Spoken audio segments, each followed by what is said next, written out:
Oi, Maternal 2, tudo bem com vocês? Então, hoje eu quero saber de vocês o seguinte: quem aí gosta de animais? Acho que todo mundo, né? Eu também adoro.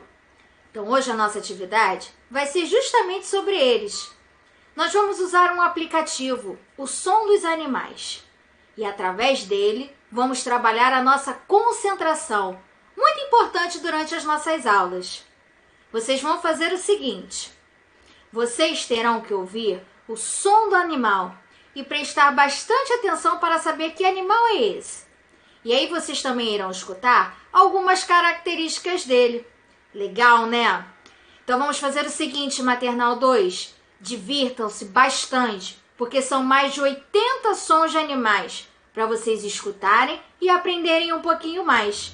Depois eu quero saber o que vocês acharam desses animais, tá bom? Um beijo! Imagine poder baixar o jogo